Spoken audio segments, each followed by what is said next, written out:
Pessoal do Proeja, tudo bem com vocês? Eu fiz questão de subir pro Moodle nessas últimas 2 ou 3 semanas, pontuar alguns vídeos, alguns fragmentos para que nós observássemos e para que entendêssemos que a nossa vida, de certa forma, ela está ligada de uma forma ou de outra com esses fragmentos. Então, eu fiz questão de subir alguns vídeos aqui no Moodle, inclusive estou dando uma olhada para ele.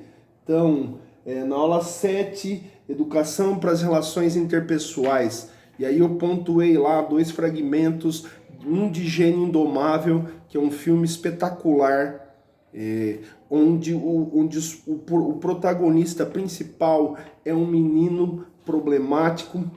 Entendeu? É um menino que é órfão, é um menino que sofria violência por parte do pai, que era alcoólatra. Então, eu não quero dizer que isso aconteceu com vocês, mas é bem algo, assim, estaria dentro da possibilidade de uma vida da maioria das pessoas no mundo e nesse país. Então, Gênio Indomável uma película, é um filme que traz tenta trazer essa noção, tenta trazer essa lição que a gente às vezes desiste dos nossos sonhos e assim só falta que um psicólogo, como Robin Williams, que representa o papel do psicólogo, ele entre lá na vida do protagonista do Gênio Indomável para que ele desperte para a genialidade que está dentro dele. Então, o Gênio Indomável é essa coisa. Será que eu estou buscando? Será que eu estou buscando os elementos? Será que eu consigo ver em mim os elementos capazes de transformar a minha vida? Será que alguém está olhando para essa possibilidade de um gênio que há dentro de cada uma de nós? Então, uma outra película diz respeito à Sociedade dos Poetas Mortos, que também é um filme espetacular, que retrata as relações interpessoais, só que dentro do ambiente escolar. Então, pontuar a Sociedade dos Poetas Mortos é ver que um professor também descobre nos meninos de uma escola extremamente conservadora nos Estados Unidos da América. O protagonista é o Robin Williams também, só que ele é um professor. Então, eu acho o Robin Williams espetacular enquanto ator, tá? Infelizmente ele se foi. Então, olhar as Sociedades dos Poetas Mortos, é ver que poesia se aprende escrevendo poesia, poesia se aprende vivendo poesia. Então, no filme, se vocês tiveram a oportunidade de assistir, ele pontua as relações interpessoais conturbadas numa escola conservadora dos Estados Unidos. Aí, a aula 8, eu fiz questão de subir um trechinho do que é capital cultural. Então, o que é capital cultural? É aquilo que a gente aprende ao longo da vida. Capital cultural são as possibilidades que nós temos de ir para exposições, de frequentar feiras. Vai haver uma feira de ciências no IF, agora em outubro, no finzinho de outubro, e ela é voltada para a questão da inteligência artificial, para a questão da tecnologia. Então, eu sou um ser humano com um pé em 2 mundos. Eu sou um ser humano com um pé no mundo analógico, um pé no mundo onde não havia necessidades de estar acessando computadores, de estar acessando mídias digitais, de estar gravando um vídeo como esse que eu estou fazendo para com vocês agora. Isso não existia na minha vida. Então, aí vem outro vídeo importante lá, que é do Rubem Alves. Ou seja, ostra que tem um grãozinho de areia que a perturba, essa ostra ela vai produzir pérola. Então, quais são as pérolas que nós produzimos na nossa vida? O que a gente fez de relevante mesmo? Se eu fosse embora desse planeta agora, o que eu fiz de importante? Qual foi a minha grande contribuição para a vida humana? Tá?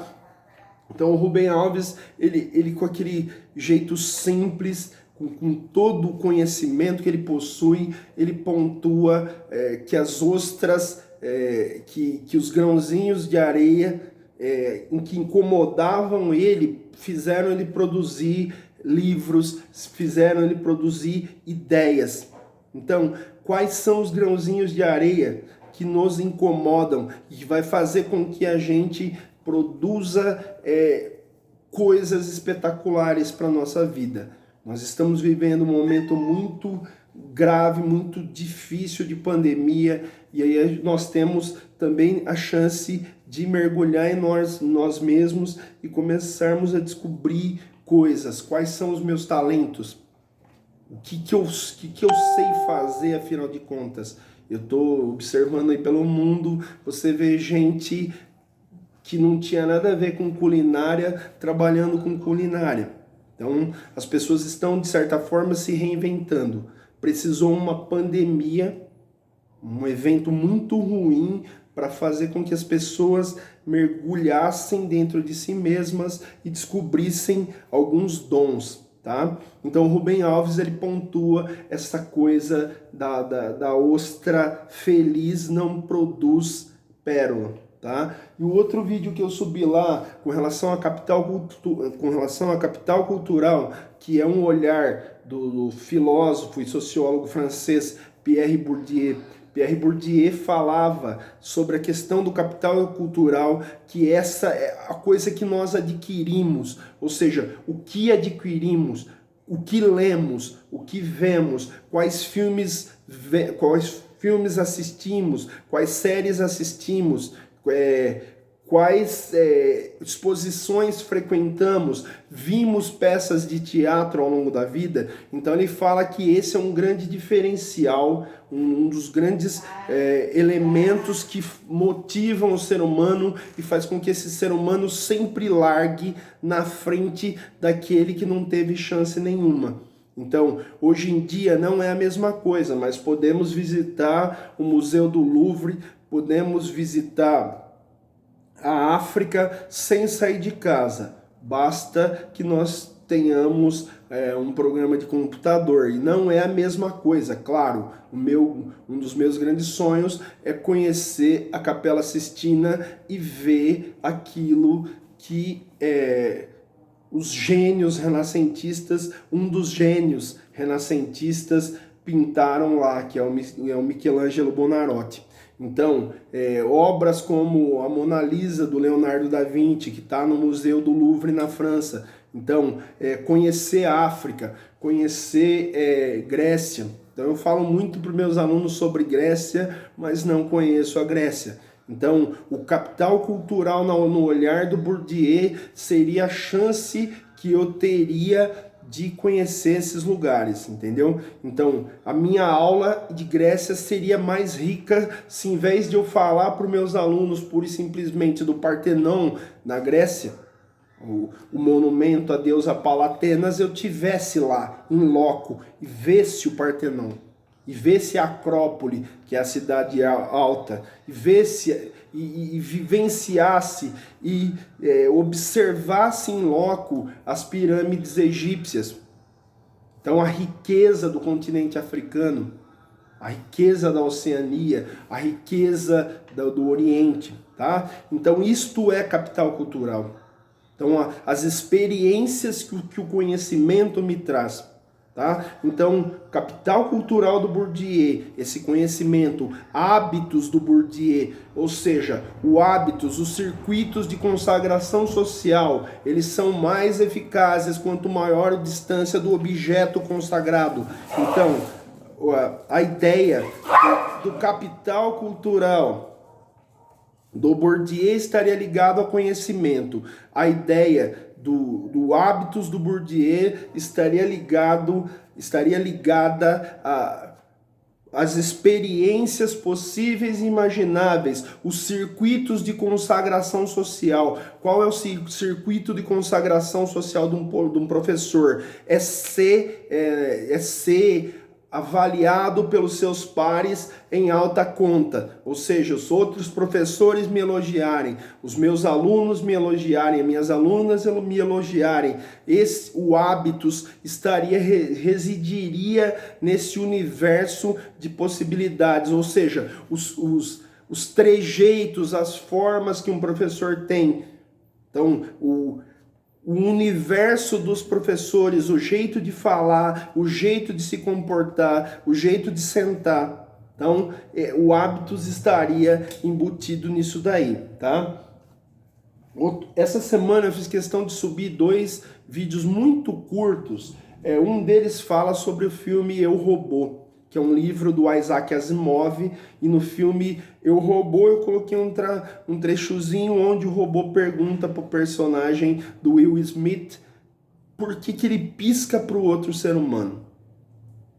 Ou seja, por que um humano pisca pro outro? Ou seja, um robô vivenciando experiências humanas. Há um vídeo na internet onde há uma robô chamada Sofia, e Sofia responde questões abertas do entrevistador. Eu nunca tinha visto isso. Eu tinha visto vídeos de robôs com palavras prontas, bom dia, boa tarde, tudo bem, esses cumprimentos. Mas a robô, ela elabora ideias complexas.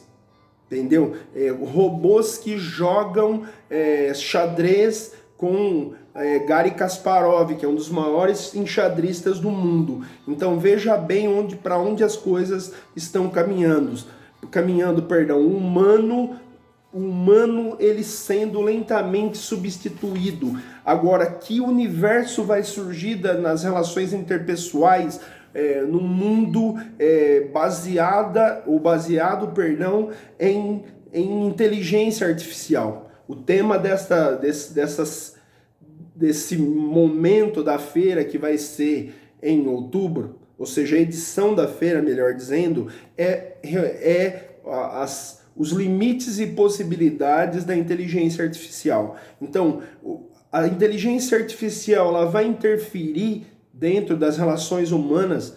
As relações humanas elas serão afetadas pela inteligência artificial.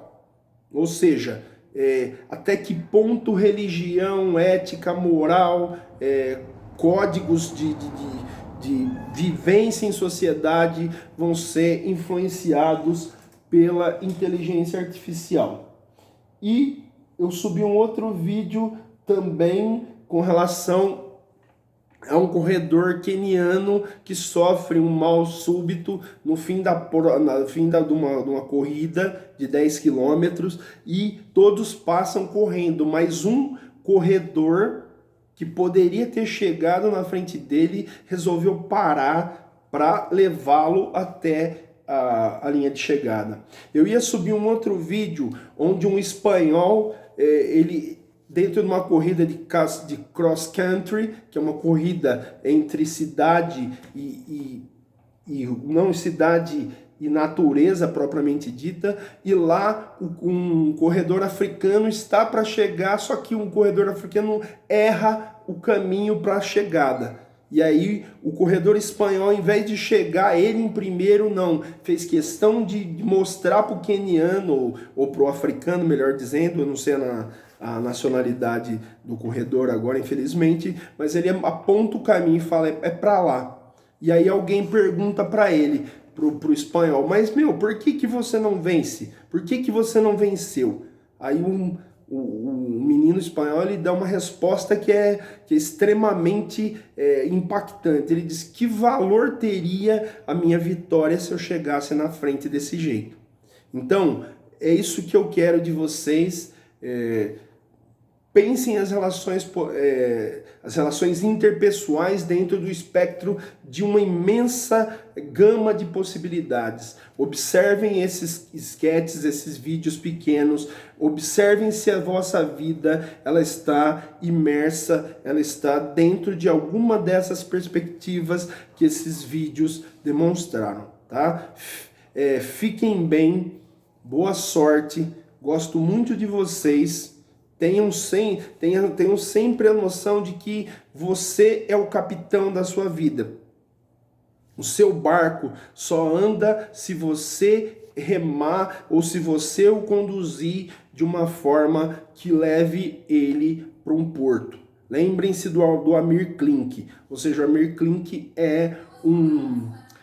Klink é um navegador brasileiro, é uma pessoa que ama barcos, que aprendeu a lidar com barcos, com pescadores. E o Amir Klink chegou na África com barco a remo e veio parar no Brasil. Ou seja, milhares de quilômetros, dias e noites a fio, dentro de um barquinho sozinho. Mesmo sabendo que ele poderia ter toda a chance de ir para a África e voltar de outro jeito. Não, mas ele quis voltar num barco a remo sozinho. Tá? Então ele disse num dado momento que ele não sabia se ele estava remando para um lado ou para o outro. Ou seja, ele remava 100 metros, a água do mar às vezes jogava ele 1 quilômetro para trás. Mas é aquela coisa, objetivo, conhecimento, foco. É isso que eu quero de vocês, tá? Boa semana e boa sorte.